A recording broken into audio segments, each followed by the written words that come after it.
Merly Notes, 16th November 2022. The inheritance requires deep understanding.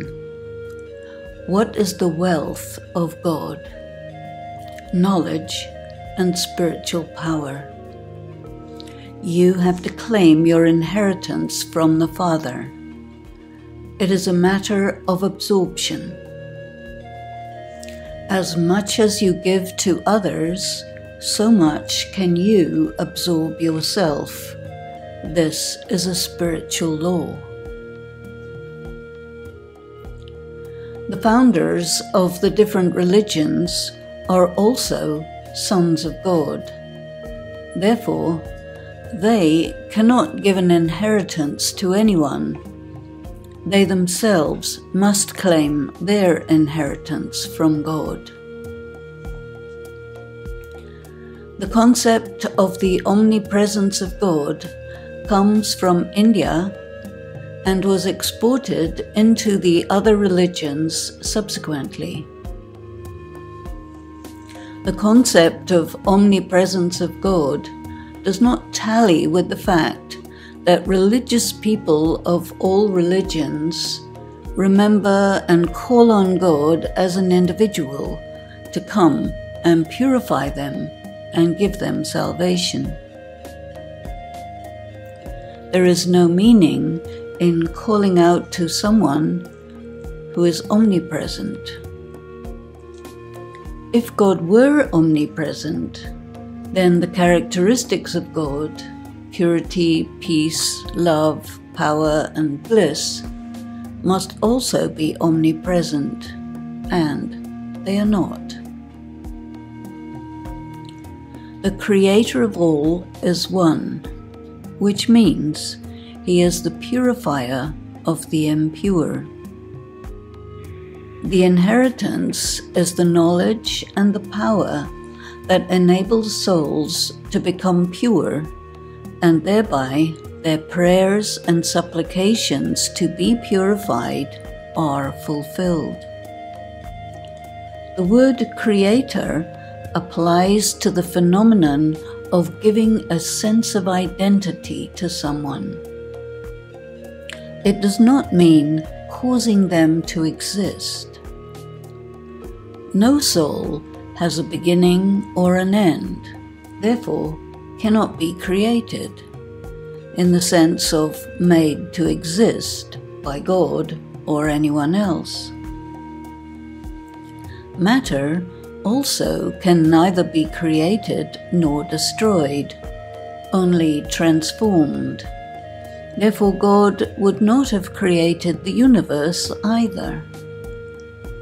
All souls are already there. Matter is already there, and the story of humanity is also already there. God is also the teacher who provides you with the information required to make sense of it all, to understand the laws that govern matter and spirit, the laws of karma, time, space, perpetual motion, the physical, the subtle, and the incorporeal worlds. There is a contradiction between the theologies of the religions and the instinctive behavior of devotees. Theology says that either there is no God, or that God is an omnipresent, all-pervading energy that is all things, or that God is the founder of their religion. Yet, people call to an individual non-human God to come and purify them. Instinct comes from a deep subconscious place in the soul, while theology comes from the religious authorities, whose influence on people is political and social but not necessarily spiritual. Spiritual laws are incontrovertible. There is a spiritual law that says, when circumstances are unbearable, people turn to God. The subconscious of a soul contains deeply buried memories of the entire experience of the soul through the course of many lives. Every soul has the memory of the impact of their encounter with God in the previous confluence age, the impact of the final destruction during that confluence age, and some souls have the impact of the small destruction at the cusp of the silver and copper ages. At this time, global population has reached 8 billion. There may have been about 330 million people on Earth at the time of the small destruction.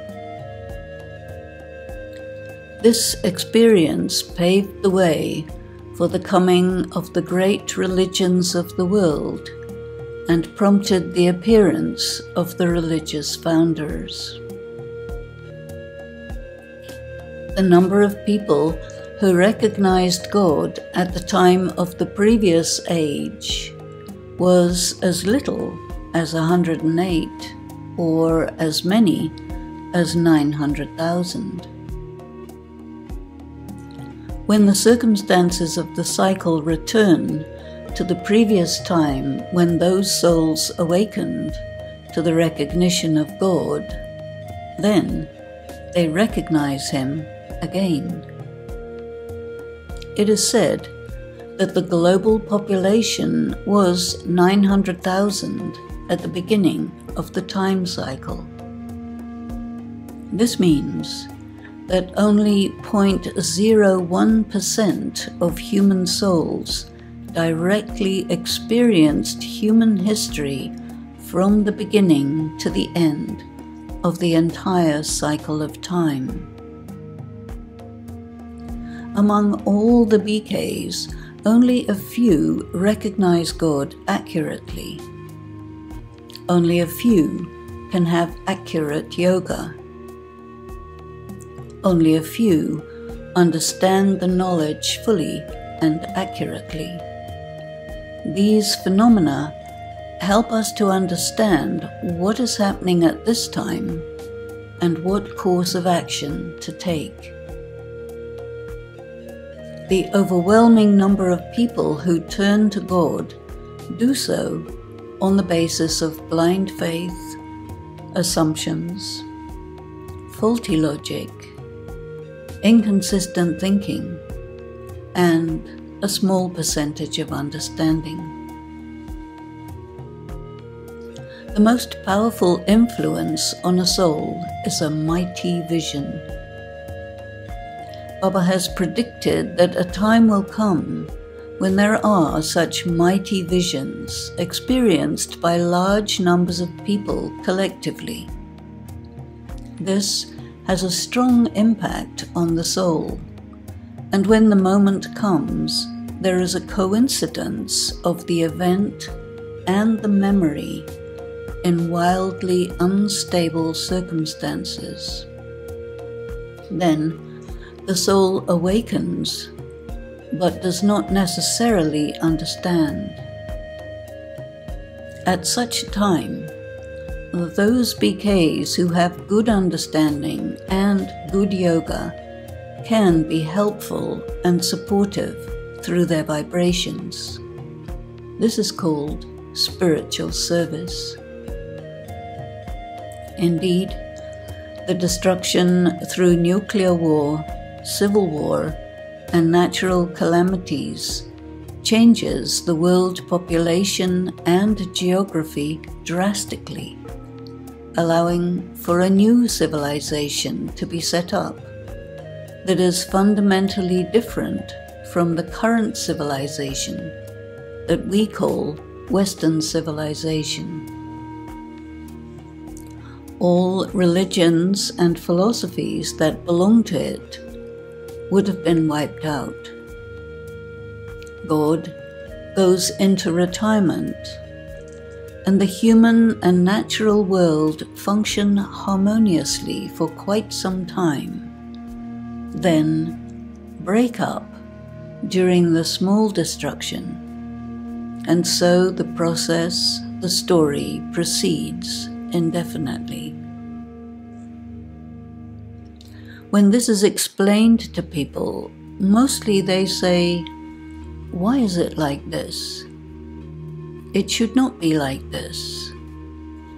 And they do not make any effort to claim their inheritance. Although there are no signs, indications, or proofs, there is a firm belief in evolution and progress. The concept of evolution is not just Darwinian, but also present in Vedantic Hinduism. Human psychology is such that it cannot bear the idea that everything is slowly deteriorating. Yet, God makes it clear that the only power that can bring matter and spirit to its zenith is the power of God. This is also called purification. God's task as the creator and purifier is to bring everything and everyone to their original state of perfection. From then on, in the context of time and space, everything and everyone begins deteriorating, at first slowly, but it accelerates. It may be safe to say that the only thing that is evolving is science and technology. God does not bring science and technology to their perfect state, since human beings can do this very effectively. God will do what human beings cannot do, and will not do what human beings can do. Yes, God will help, give inspirations, signs, visions, and incognito support.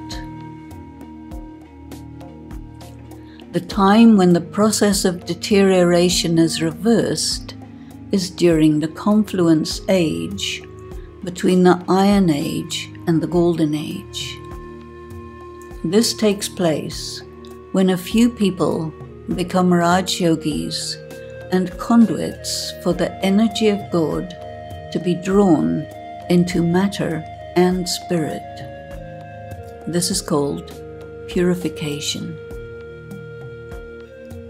Om Shanti.